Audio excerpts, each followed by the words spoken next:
चलिए अगला क्वेश्चन बेटा हम लेते हैं 1.8 एक्सरसाइज का ही क्वेश्चन है ये भी, और चैप्टर चल रहा है सोल्यूशन चैप्टर का ही नेक्स्ट क्वेश्चन है हमारा। Question says an anti freeze solution is prepared. Anti freeze solution क्या होता है बेटा? एंटी फ्रीज सोल्यूशन होता है जो सोल्यूशन फ्रीज नहीं हो पाता है।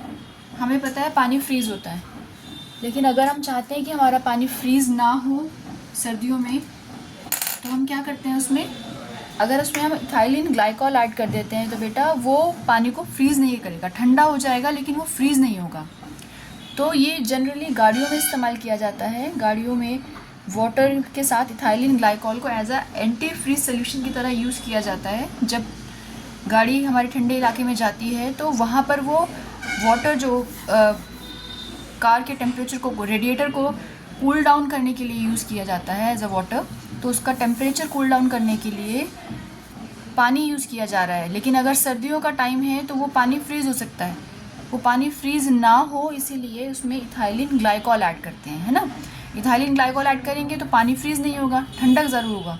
तो जब हमारी गाड़ी गर्म होगी तो उस गर्माहट को कूल डाउन करने के लिए वो पानी इस्तेमाल होता है एज अ रेडिएटर।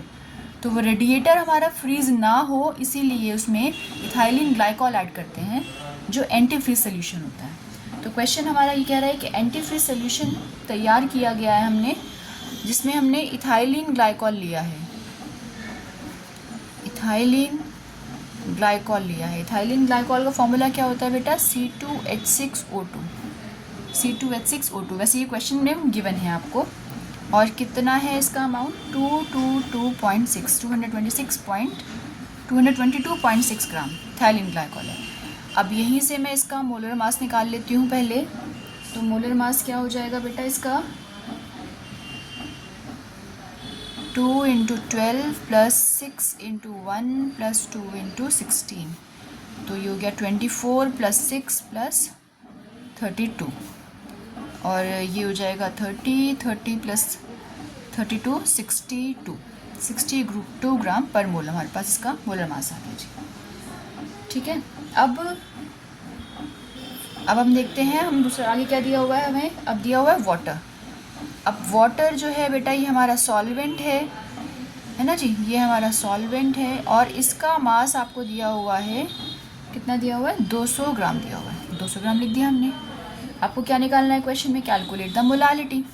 तो मोलालिटी क्या होती है? मोलालिटी होती है ma'am number of moles of solute by mass of solvent in KG. KG नहीं है तो 1000 से मल्टीप्लाई कर देंगे, ग्राम में दिया हुआ है हमें।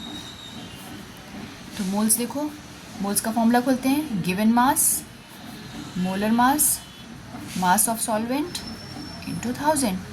वैल्यूज़ पुट करते हैं। Given mass 222.6, molar mass 62, mass of solvent 200 and this is 1000। Solve करो, कट जाएगा 5, तो 222.6 × 5/62। फर्दर आप कैलकुलेशन करो, ज़रूर कैलकुलेशन करो, और कैलकुलेशन करने के बाद आपको पता चलेगा इसका जो आपका आंसर आ रहा है वो क्या आ रहा है? 17.95 मोलल। ये आपकी आई मोलारिटी। फर्दर इस क्वेश्चन में एक चीज़ और पूछी गई है। क्या पूछी गई है? वो पूछी गई है कि भाई आपको इस सोल्यूशन की मोलारिटी भी निकालनी है अगर आपके पास डेंसिटी दी हुई है। डेंसिटी दी हुई है बेटा 1.072 ग्राम पर ml के हिसाब से, ये डेंसिटी दी हुई है। अब देखो मोलारिटी का फॉर्मूला हमें पता है, डेंसिटी दी हुई है, मास हमारे पास है, हम वॉल्यूम निकाल लेंगे। तो मैं डायरेक्ट लिख रही हूँ volume is equals to density into mass. तो डेंसिटी 1.072, मास 200 दिया हुआ है, और यहाँ से मेरे पास जो वॉल्यूम आएगा वो आएगा 394.2 ml। ये मेरे पास वॉल्यूम आ गया। अब आप इस वैल्यू को मोलारिटी में पुट करो। तो molarity is equals two moles of solute by volume into 1000, अगर हमारा ml में होता है तो molarity is equals two moles, given mass 222.6, molar mass 62, volume कितना है? वॉल्यूम 394.2 × 1000। मोलारिटी को बेटा आप यहाँ से सॉल्व करोगे इसको इससे मल्टीप्लाई करोगे, इसको यहाँ से मल्टीप्लाई करके डिवाइड करोगे, तो बेटा ये आपके 9.10 के आसपास मोलारिटी आएगी।